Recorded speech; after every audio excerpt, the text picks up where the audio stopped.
Hello, this is Robert Rickover at Body Learning, and today my guest is John Austin, who is a medical doctor, professor emeritus of radiology at the Columbia School of Medicine, and also he's the director of thoracic imaging at Columbia, I guess it's Columbia Presbyterian Hospital.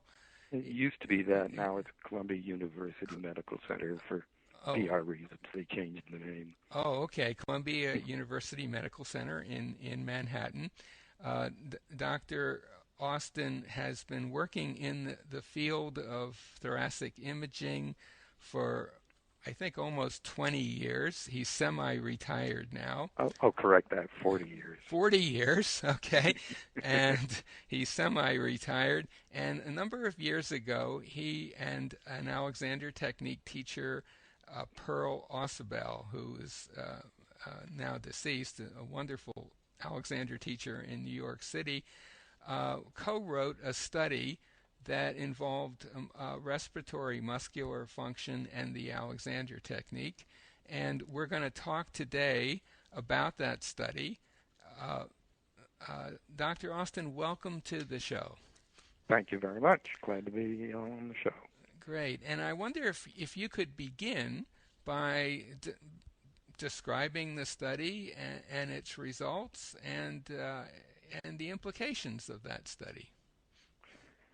Happy to do that. The study was published in 1992 in the medical journal Chest, which is mainly intended for respiratory physicians or pulmonologists, as they're called in the trade. And it really is a study of breathing and the Alexander Technique, in which we entered with the hypothesis that aspects of breathing would be helped. But we weren't sure exactly what aspects of breathing would be helped. We just had the idea that that would happen. And what we actually did was a little pilot study with 8 volunteers in which they had a series of 20 lessons. We made the educated guess that turned out to be right, the educated guess that 20 lessons would produce some improvements in respiratory function. There's nothing magical about 20 lessons, but as we all know, the Alexander Technique is educational, and 20 lessons we thought would be a good start. And in those 8 subjects, we did show some significant changes. So we then went ahead and did a controlled study in which we took a total of 20 healthy adult volunteers and had 10 of those subjects as controls, and they had nothing. And 10 of the subjects had weekly lessons, and before and after the 20-week interval of 1 lesson a week, then we did standard testing of breathing. So I should say a word about what those tests involve. Mm-hmm. Some of the listeners may have done it themselves. Basically, you hitch a tube up to the mouth, you cover the nose so there isn't any leak of air out the nose, and you have people breathe in and out, and you do various maneuvers. So from quiet breathing, then you have a person take as deep a breath as they possibly can, then you have them blow it out as far as they possibly can, and that gives you the maximum quantity of air that a person can move in and out of their lungs. Another standard test is how fast you can breathe it out, and the standard way that's done is to, after 1 second, you see what percentage of the total quantity of air the person is able to get out. That's a standard test in asthma or in smokers with bronchitis or pulmonary emphysema. And that test, I might add, did not show significant change in our population of healthy people. And then there's a very nice test in which you have the person just breathe in and out as fast and furiously as they can, see how much air they can get in and out, and that's done over 15 seconds. It's a real muscular test. And then we also measured what the respiratory physiologists call peak flow, how fast you can, the fastest you can breathe air in, the fastest you can breathe air out, We'll discuss those results in a little bit. And then there's another thing that's a little piece of tubing. It's like a trumpet mouthpiece with a teeny little side vent that can measure pressure. So you can actually measure the maximum pressure that a person can generate by breathing in and the maximum pressure they can measure breathing out, and those we did show significant changes in. So to review the results, we did not show change, and I was hoping that we would actually show that Alexander lessons would enlarge the total quantity of air in lungs, and it did just by a little bit, about 120 milliliters in the subjects of our study, the 10 people had lessons, but it wasn't statistically significant. It approached statistical significance, but it wasn't there. And the how much you could breathe out in 1 second, very standard test, that didn't show any change. But what did show change was the test of maximum how much you can breathe in and out. Now, you can think when you breathe in and out as hard as you possibly can, that if your chest cage, your ribs and muscles are all tight, you're not going to do it so well.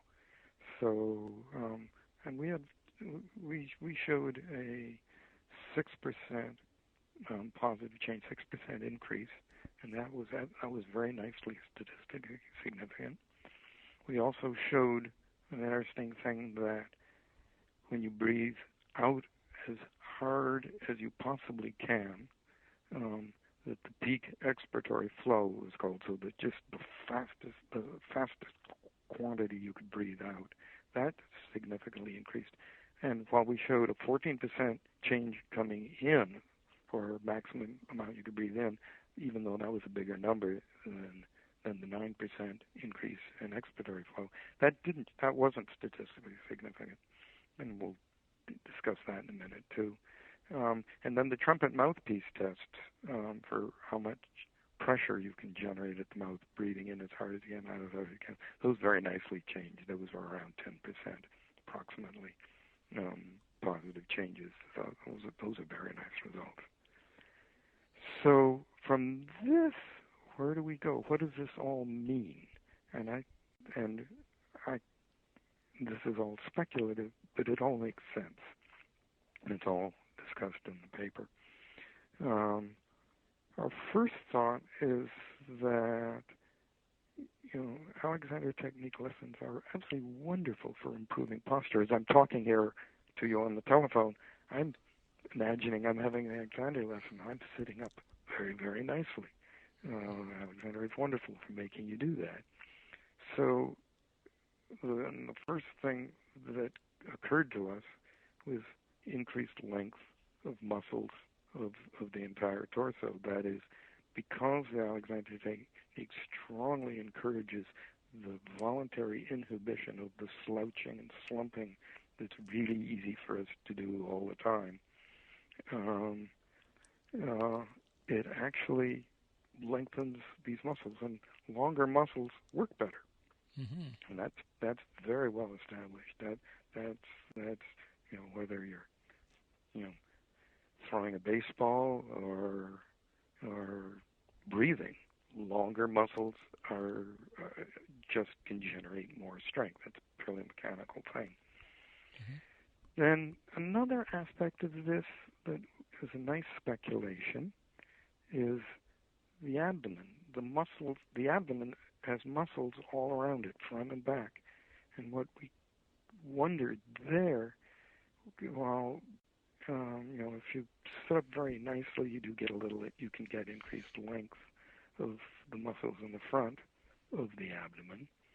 But what also I think happens, we're speculating on this with Alexander lessons, is that because the abdomen the muscles of the abdomen become, they become unlazy. You use them rather than just slouching where you're letting all those muscles relax.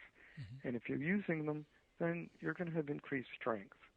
So and this is both the muscles you can think of the sides and the front of the abdomen, but also the muscles below back, which and I have suspicion that the reason my own low back pain totally went away after for me it was goodness about 8 months of Alexander lessons, is that those muscles gain in length and strength also just in daily use. It's strength and the tone of the muscles. And my guess is that's why in this study we showed more improvements in breathing out than in breathing in. So you just use those belly muscles really nicely when you're trying to breathe out as hard as you can. There's also something else that's interesting about muscle, which is muscle has what's called resting tension. It isn't just like nothing's going on in the muscle at all. All muscles have a little something going on, and it's certainly a standard observation. My Alexander teaches that some people come in with really tight muscles in the chest. The teacher can feel them, whether it's the intercostal muscles that are between the ribs, the muscles you eat when you eat ribs, so to speak. And if those teachers have observed that those muscles become less tight, and that certainly is a standard observation, then that means the resting tensions of those muscles are reduced. And that means that when the muscle goes into hard use, like breathing out hard or breathing in hard, that you'll get increased function from those muscles. One way that people think about this in the respiratory physiology business is that you can think of it as a corset. If you have really tight muscles of the chest, like a corset, that restricts movement. Right, yeah, absolutely, Yeah. So what you really do is you release a corset effect. An analogous thing is the so-called military posture, where you really arch your back, and that restricts movement of especially the ribs and the lower back. Military posture is not good for breathing. Right. And It's probably just as bad as slumping for breathing. Oh, yeah, I'm sure it is. Yeah. And then the last thing that we speculated, and I just intuitively, this just has to be true. If you're freeing these muscles to work from lower tensions, and you're freeing these muscles from the tension so that they're longer and therefore more effective,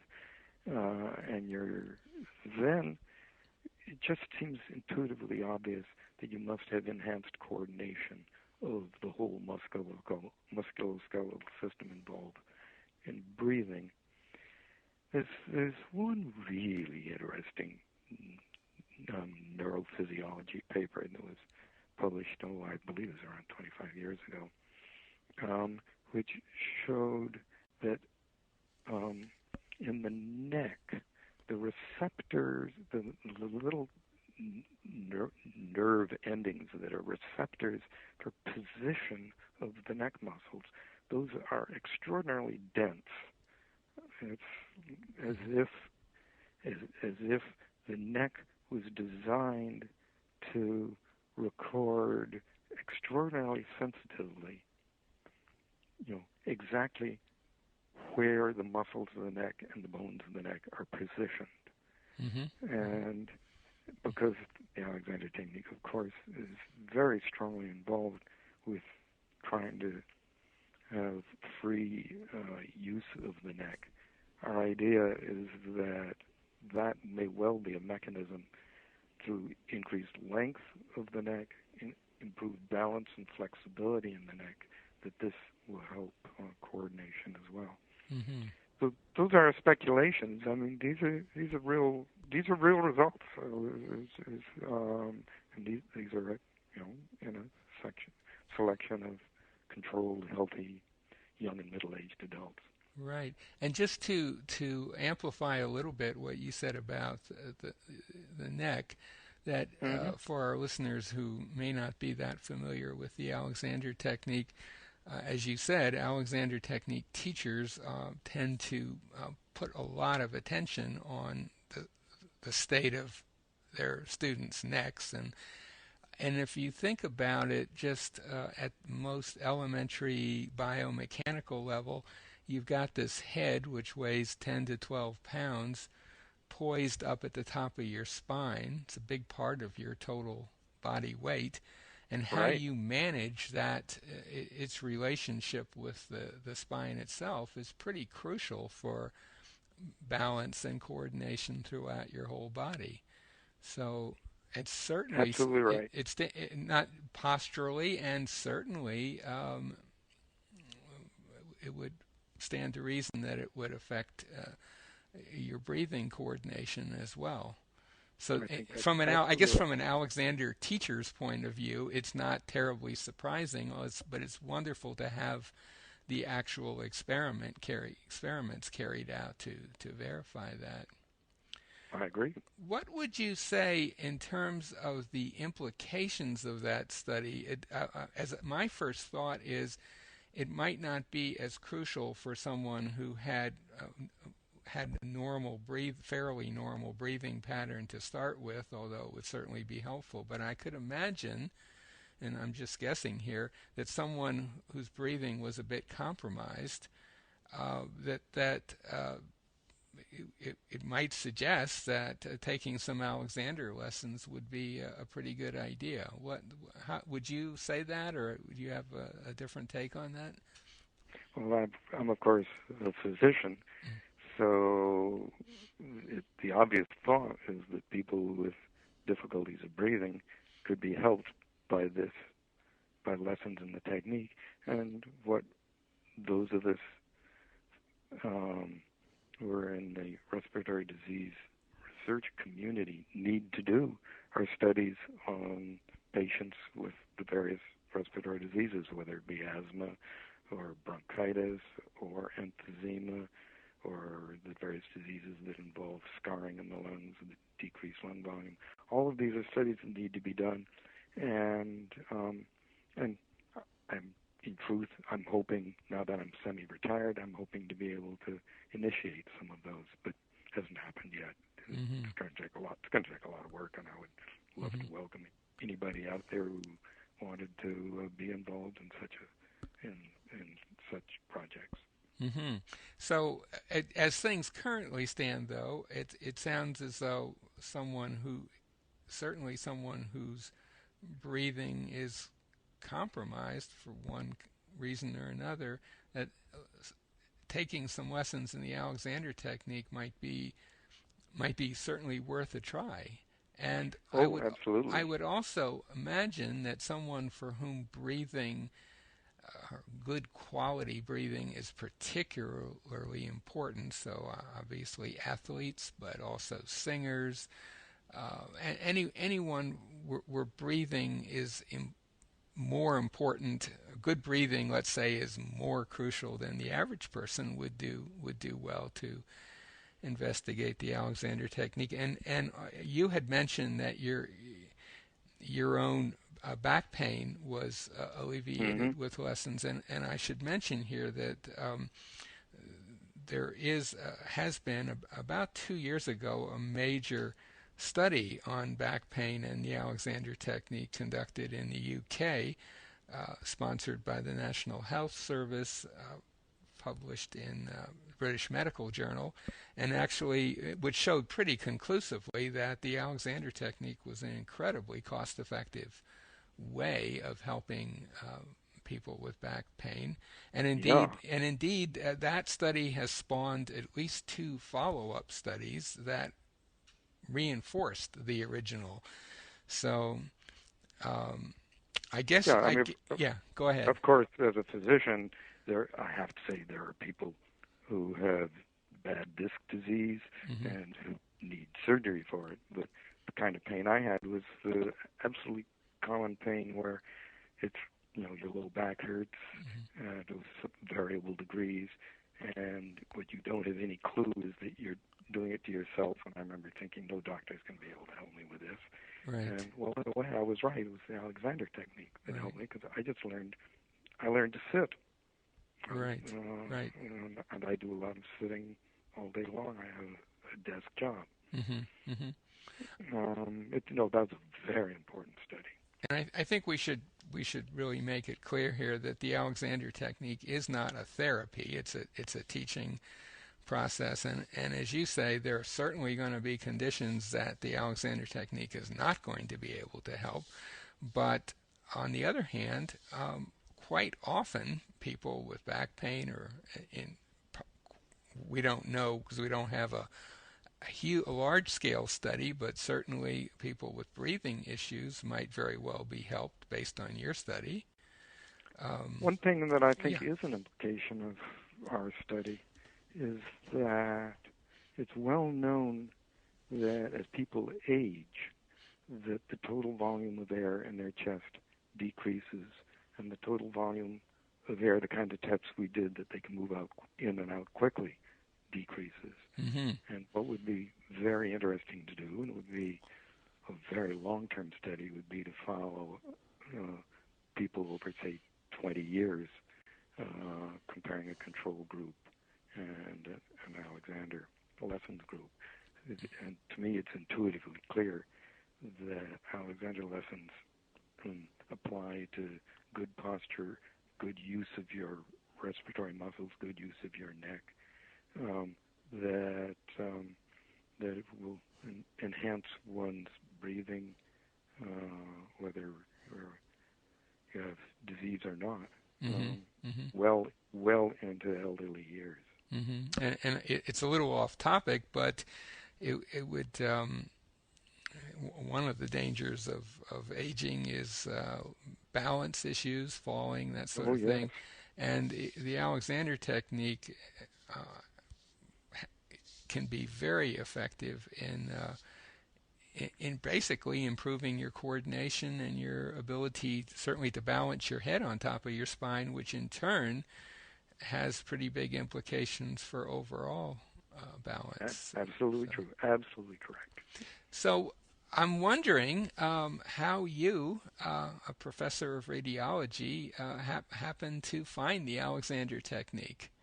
Well, that's a very nice question, and I'm happy telling you. I am a physician, but I almost became a musician. I played the violin and the viola, and I was. This is now, goodness, help, it's 30 years ago, a little over 30 years ago. I was having a problem with my playing, in which I was getting tendonitis in the right shoulder, and I was having trouble just moving the bow. I was getting stuck drawing a full length of bow in the violin and viola, and my teacher said, "Oh, you should try the Alexander technique," because he had had lessons.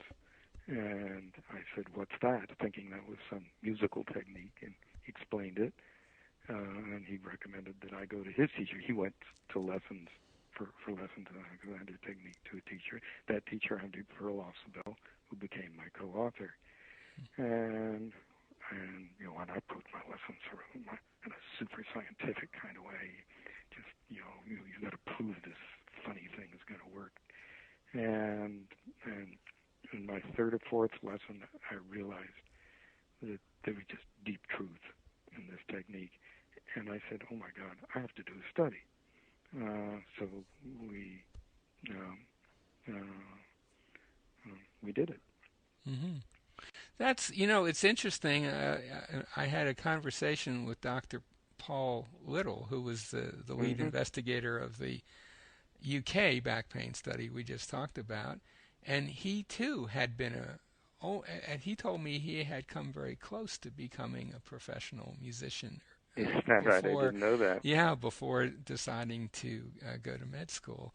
So it's interesting that although I don't think in his case, I don't think that was the connection that got him into the study. But in any event, it's interesting there are those parallels in your backgrounds. That is a nice parallel, and I'm happy to say that my tendonitis went away very gradually over within a year. And tendonitis maybe had nothing to do with the Alexander lessons, Mm-hmm. but at the time, I felt absolutely clear that I was learning how to let go of a shoulder that I had been absolutely unnecessarily scrunching. Mm-hmm.